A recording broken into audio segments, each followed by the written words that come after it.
所以我说，只有你真正开始不尊重这门语言的时候，你才有可能开始学会这门语言。比如像我这样自言自语，别人要是走过身边呀，会觉得啊，这个人脑子是瓦塌了。你是谁？你要从这里过，就留下钱财。大家好，我李灿，早上好。你好像有点不高兴啊。今天是个阴天，或者说阴晴不定。今天咱们就边走边聊吧，就闲聊，随便说一些什么。我今天突然想到一个很有意思的问题，就是你觉得你什么时候才能真正的开始学会一门语言，而不是一直在学？很多时候呀，大家学语言的时候，好像感觉一直在学，却怎么也学不会。那什么时候是在哪个点呢？你会发现自己好像已经开始慢慢的掌握这个语言了。这个东西就让我想到，男人追求女人的时候，为什么有这么跨度这么大一个联系呢？很多时候，比如说男孩追求女孩的时候，都感觉首先会预设一个完美的人设，会觉得那个姑娘就是自己心中完美的这么一种代表，所以在她身上有很多光环，就感觉只可远看不可近玩，所以呢就会有一点点自卑。有点害怕，自己的底气就不足，就没法真正展现自己。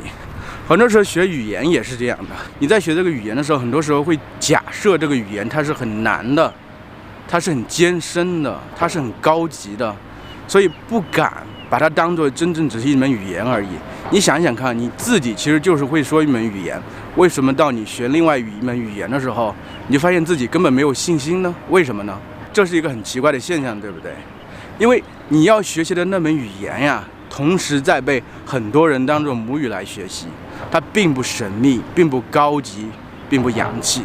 就像我们以前学英语的时候，总觉得英语是很高大上的那门语言，说英语的人都很厉害，任何一个英语国家出来的人都特别厉害。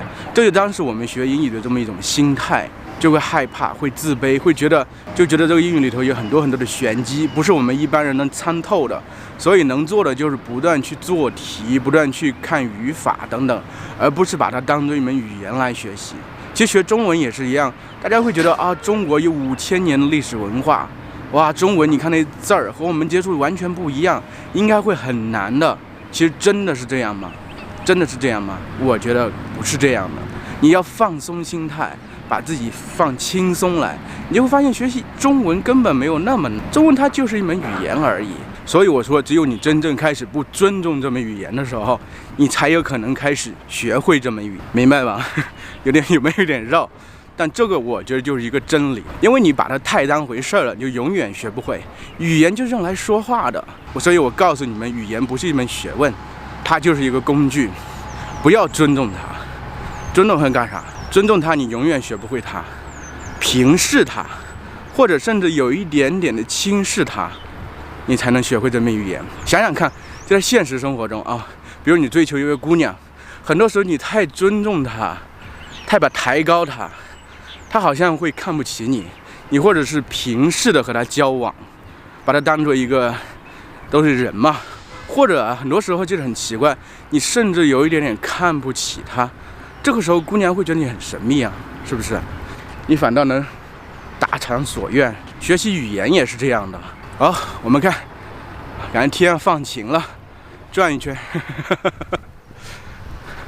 太阳出来了，太阳在哪儿呢？在这儿。前面有个厕所，我要去方便一下。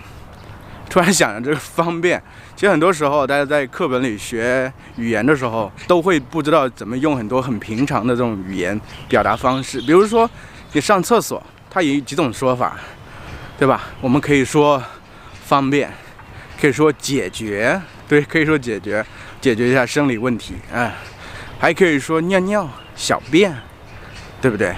很多种说法。我突然想起之前到陕北去看我老婆的时候，她在那边工作嘛。来了一批设备商，我老婆是翻译嘛，就接待他们。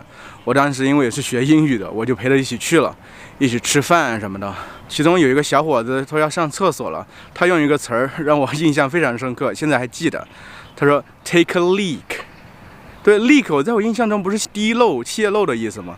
所以很多时候你其实发现啊，在现实生活中运用的这些东西，你在课本上是永远学不到的。所以就需要我们在现实中去吸收。那怎么吸收？很多时候我觉得可以比如通过像我这种视频和大家面对面交流的，还可以通过那些 vlog。vlog 其实它的本身形式就是通过和大家面对面交流来展示自己的生活嘛，对不对？那么现在就让我 take a leak 吧，去方便一下，去解决一下。咱们继续往前走，边走边聊。哇哦，太阳出来了，好刺眼啊！不知道大家看到吧？哎，不知道大家能看到吧？看我脸上这个被太阳照的特别亮。我上一个视频啊，不是做了一个中国古代的故事嘛？就中国历史上最有名的一次刺杀事件。其实我是比较喜欢通过故事来学习一门语言的。其实我在做这个视频的时候啊，挺开心的。然后我还比较喜欢里面角色的扮演，就是你把不同的角色呀，你采用不同的声音去表现它。比如老人家，你要把自己声音压低，有点沙哑，这种状态啊。还没有看过那个视频的朋友可以去看一下啊。不过那个视频里头怎么说呢？那个视频我采用了连环画的形式，然后它的文字呀是当时连环画下面直接的配文呢，有点那种文白夹杂，稍微有点难。说实话，要是中文水平比较好的朋友可以去看一下。还有我之前也不是配了一些哈利波特的这个有声书嘛，配了好几章了，配了第8章吧。其实我主要比较喜欢里面这种角色的扮演，就赋予每个角色不同的声音。比如说海格的声音，就是稍微有点憨厚，但是有点低沉。比如说哈利，他是比较纯真的一个孩子嘛，相对比较平和这种语气。还赫敏啊，她是头脑非常发达，然后思维很敏捷这么一个小姑娘，所以需要她说话很快。我就尽力去模仿这个小姑娘的语调。还有，其实我个人比较喜欢斯内普，还有马尔福的声音。斯内普和马尔福的说话方式是有点像的，相对会比较慢一些，有点冷酷，但是又在其中也有一些细微的差别。还有那个奇洛教授说话结巴的时候，这种说话状态我还挺喜欢表现的。那底下那块挺有意思，咱们去看一下。得通过这大石头过去，我得踩这个大石头过去。大石头在哪？在这儿。咱们现在走过去。哎，小心脚底下别踩空了，我就掉下去了。哎呦，哎呦！哎，我过来了。这前面感觉像一个罗马斗兽场似的，小小的罗马斗兽场。然后那边有一入口，不过呀，我要不走寻常路，我要从这里上去。1、2、3，哎呦，我进来了。哎，让我坐一会儿。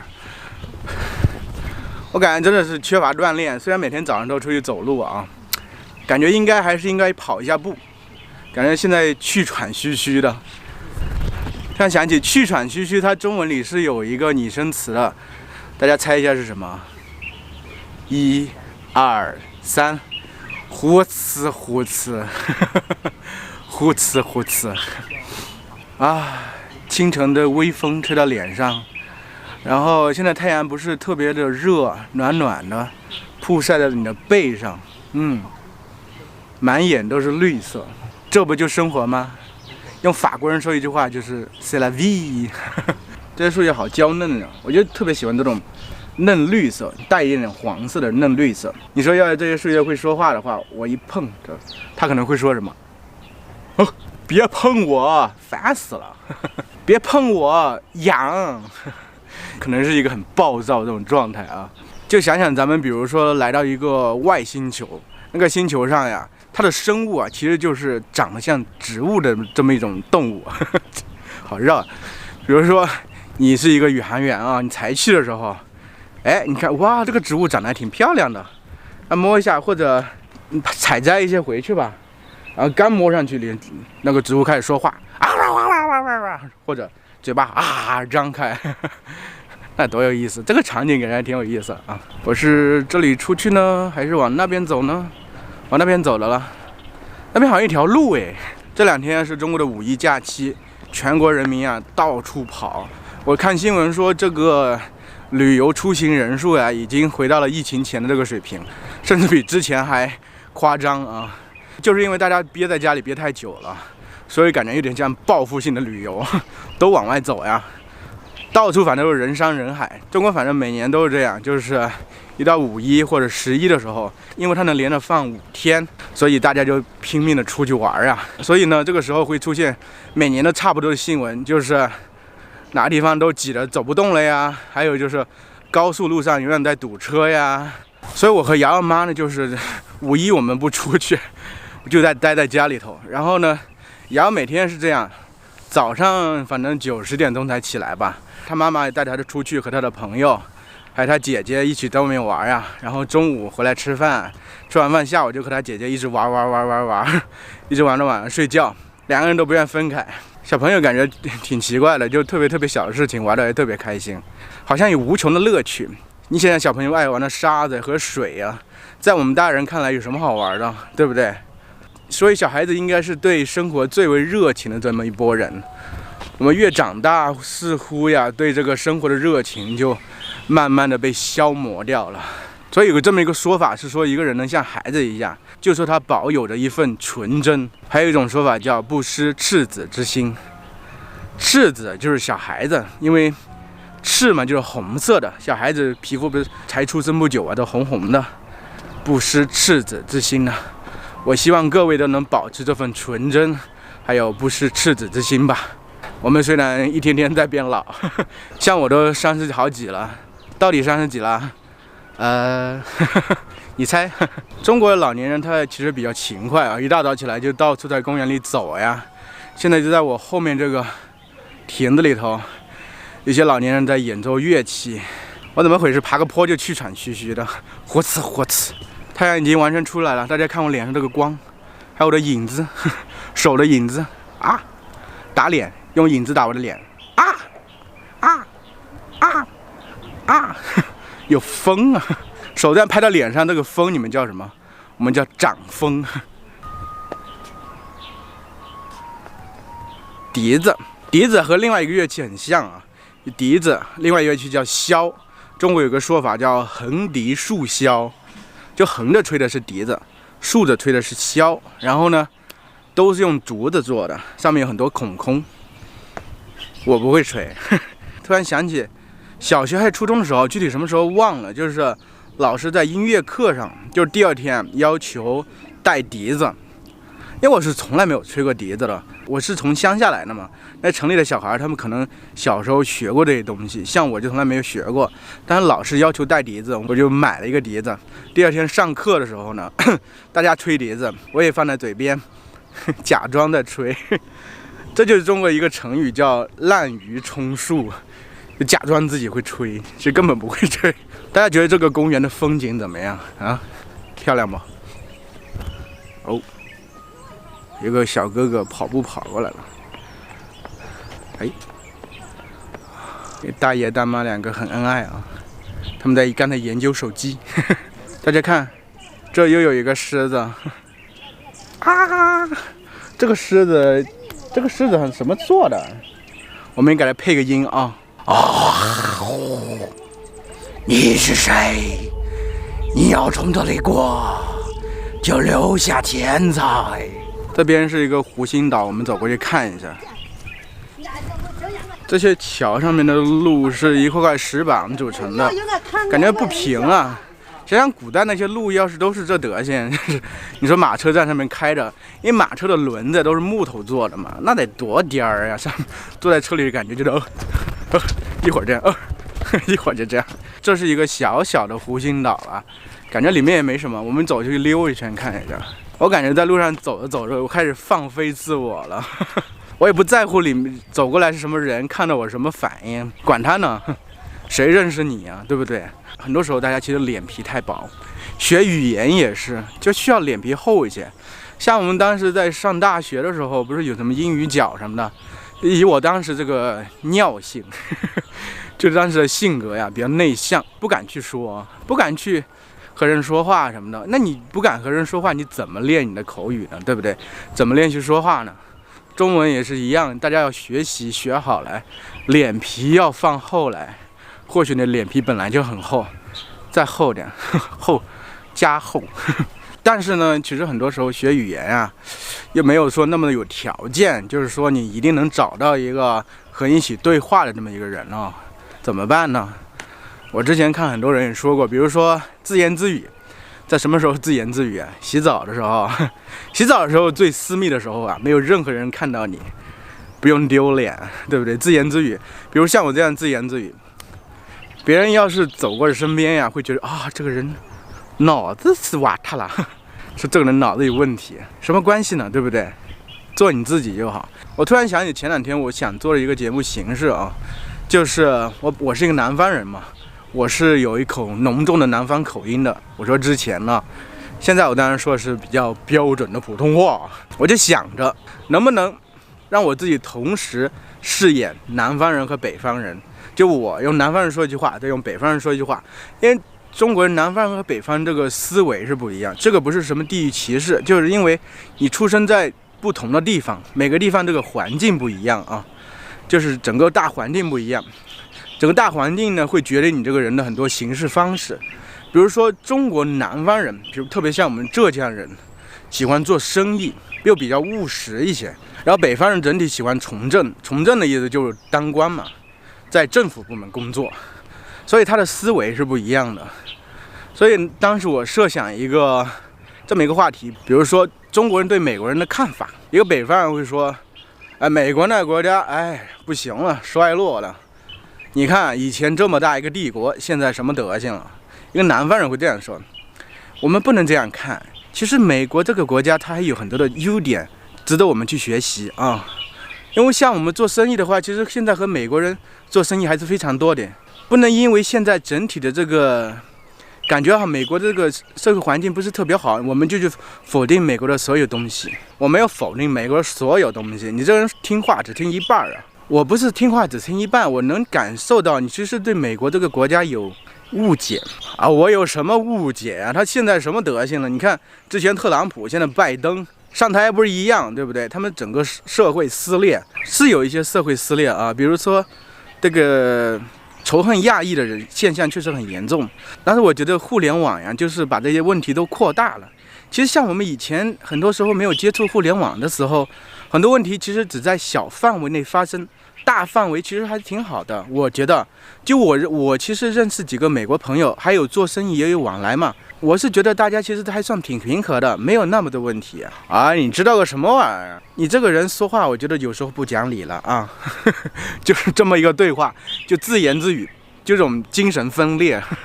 精神分裂其实很适合学习语言啊，你可以让自己扮演不同的角色，因为很多时候呀，对话要怎么进行下去？对话需要一个话题，就是1/2的自己抛出一个话题，另外1/2接住，然后互相辩论、互相讨论，还挺有意思的。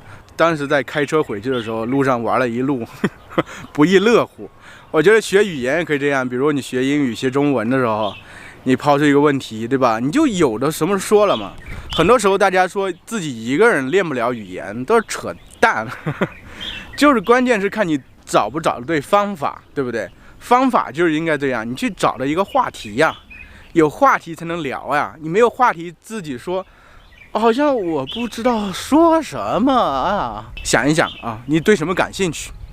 什么东西你最感兴趣，你就能聊出来。你脑子中肯定有这些东西。没关系，一开始说的不顺没有关系，说着说着就是顺了。特别是关注我这个频道，好多朋友，你的中文都已经到中级或者中级以上的水平了，有什么不能说的，对不对？关键你的嘴巴还没有练出来，去练一练吧，好不好？值得一试哦。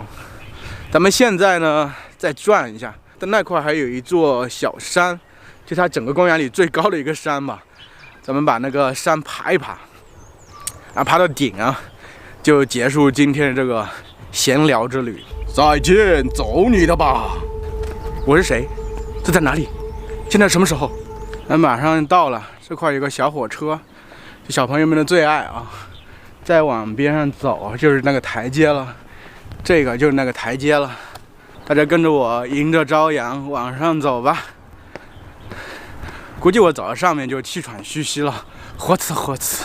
我发现有个影子啊，这个影子什么影子？是这个照相机的是影子吗？有个影子，哎，